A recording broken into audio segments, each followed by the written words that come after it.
what happens if you mix this with this and some doses of this and a little bit of this? Sorry, I mean this. You have a very interesting story with punk rock taste. 1, 2, 3, 4. Hello there, here's Bruno again. You are watching Ink and Words. Welcome. Today we are going to talk a little about the comic Punk Rock Jesus. The story has a total of 6 issues and was published by Vertigo Comics between September 2012 to January 2013.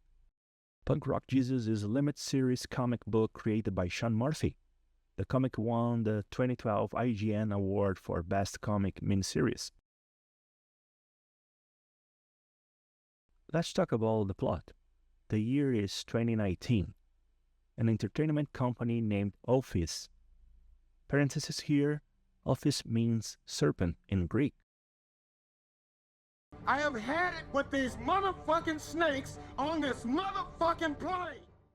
So Office starts the J2 project.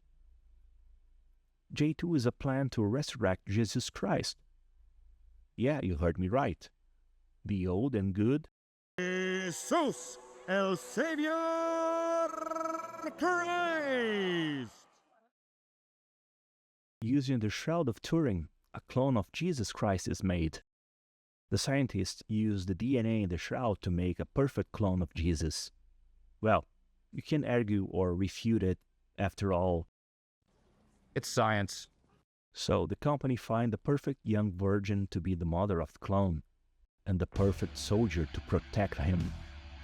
After the birth, the young Jesus is raised on an island with his entire life dictated and televised and viewed by nearly the entire world. As the boy grows up, he faces the stress of being the clone of the savior of mankind. Can you imagine to be the center of the attention of the entire world? Religious fanatics either love or hate the show. After a lot of stress from having his life on TV 24/7, the young Jesus becomes a rebellious punk rocker. Fucking teenagers. Can I say fuck here? I don't know. Well, I don't care. Fucking teenagers. And now the problems start with Jesus going all around the world on a tour with his punk band, trying to spread his thoughts to the people. And that will cause politicians to fret over potential influences on the nation. Even the scientific community fears the implications of the cloning itself. I don't want to give you guys spoilers, but it's interesting and kind of fun. Now let me talk a little about the art and the meaning that I could extract from the story. The art is in black and white. I like it. It looks, I don't know, fancy. Give the comic some kind of like a cool vibe.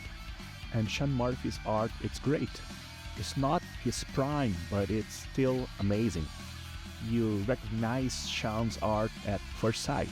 His art has its own style and dynamic, what gives the narrative a fluid motion.